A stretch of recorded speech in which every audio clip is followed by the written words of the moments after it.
Bonjour, aujourd'hui, donc nous allons voir encore une vidéo mes lectures. Voilà. Je vais vous présenter un livre que j'ai lu il y a quelques temps déjà, que j'ai beaucoup aimé. C'est encore un classique. Pour ceux qui n'aiment pas, désolé. C'est un classique de Charles Dickens, donc de Grandes Espérances, en version poche pour celui-ci. C'est un livre que j'ai lu, donc comme je vous ai dit, il y a quelques années, et je m'en souviens quand même plus ou moins, donc je vais pas vous lire la quatrième de couve, mais je vais essayer de vous le raconter, parce que la quatrième de couve n'est pas tellement parlante. En fait, c'est un jeune homme, donc qui grandit enfin, oui, dans l'Angleterre victorienne, donc 1800, voilà, qui est orphelin et qui vit donc avec sa sœur et son beau-frère. Voilà, son beau-frère étant un homme gentil mais effacé, face à sa femme qui est exubérante et plus bête que méchante, en fait. Euh, donc ce jeune homme, en fait, un soir, enfin un soir, il faisait sombre, on va dire. Il va dans un cimetière parce qu'il veut aller parler à ses parents. Et il rencontre un homme, un forçat, donc qui s'est évadé, qui lui demande d'aller chercher chez lui à manger, sous peine d'aller tuer sa famille, etc. etc. Et donc il s'exécute.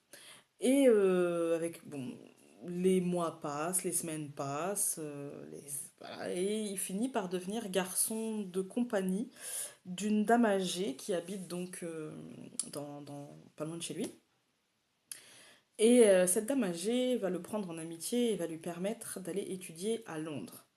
Donc il arrive à Londres, il étudie, il est plutôt doué, il rencontre des gens d'un milieu qui n'est pas le sien, parce que lui vient d'un milieu très modeste, euh, et il se prend à rêver, donc à avoir de grandes espérances. Voilà. Et il va tout faire pour essayer, voilà, par le mariage, par les alliances, les amitiés, les choses comme ça.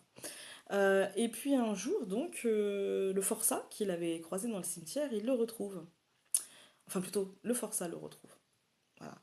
Et, euh, et en fait, ce forçat est devenu un homme d'affaires assez riche dans les colonies. Donc, on imagine bien que c'est soit l'Inde ou les Amériques. Mais voilà, il me semble que c'était les Amériques. Euh, donc, il le retrouve. Et il va lui dire qu'il va lui léguer de l'argent, etc., etc. Et en fait, eh ben, je ne vais pas vous raconter, voilà, mais c'est comment de grandes espérances et un avenir qui se présente sous les meilleurs auspices peut en réalité être un piège. Voilà, et ça fait travailler, en tout cas ça a fait travailler chez moi, euh, ce côté euh, comment dire, de pas mettre la charrue avant les bœufs et ce côté, euh, comment dire, ce côté où il faut avoir de l'ambition sans en être rempli, en fait. C'est comme il faut avoir de l'orgueil sans en être rempli, voilà. Et du coup, oui, je le conseille. Je trouve que je trouve que les classiques font souvent travailler des choses en nous, voilà. Enfin, les classiques, je dis des bêtises. Les livres en général. Voilà, que ce soit des romans historiques, que ce soit de la science-fiction, que ce soit des classiques, enfin, que ce soit n'importe quoi. Ça fait toujours... alors, ça fait toujours... Non. Euh, Ça peut entrer en résonance avec notre propre histoire, en fait. Même si c'est pas du tout notre histoire, la psychologie du personnage, euh, la façon dont l'histoire est traitée peut faire vibrer des choses en nous et du coup ça peut nous aider à nous poser les bonnes questions. Voilà. Et je me dis qu'un auteur, euh, quand il écrit, enfin pour moi, dans mon esprit, qu'un auteur, quand il écrit, il n'est pas seul. Il y a une muse, mais ça, c'est mes opinions.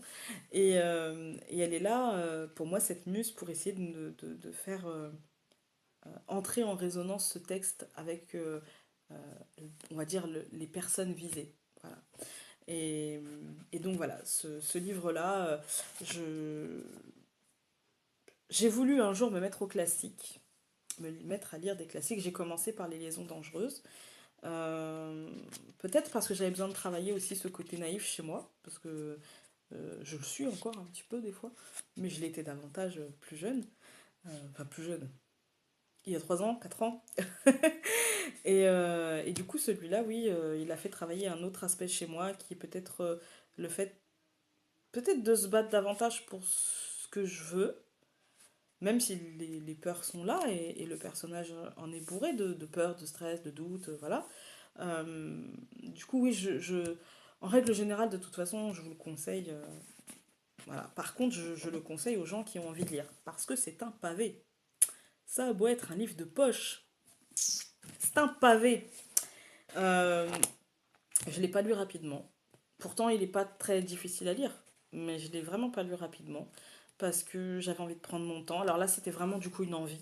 J'avais vraiment envie de prendre mon temps, j'avais envie de... J'ai même fait des pauses. En fait, pendant un moment, je me suis arrêtée, j'ai lu un autre livre et après, je l'ai repris. Je... J'en avais besoin. Voilà. Euh, pour moi, c'est un livre, en fait, qui, mine de rien, nous apprend beaucoup sur nous. Voilà. Parce que tout le monde a des espoirs et des ambitions. Et du coup, ça touche tout le monde. C'est la nature humaine de vouloir évoluer, d'avoir des ambitions, des rêves. C'est la nature humaine. Donc pour moi, c'est vraiment un bouquin qui fait travailler ça et qui devrait être lu.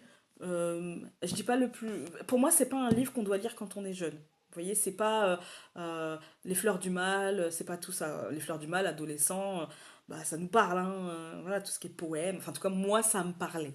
Tout ce qui était poème, tout ce qui était l'amour, le romantisme, la douleur. Parce que quand on est adolescent, on vit les choses comme ça. Celui-là, pour moi, c'est un livre qui doit être lu quand on est déjà plus posé dans sa vie, dans sa tête. Voilà.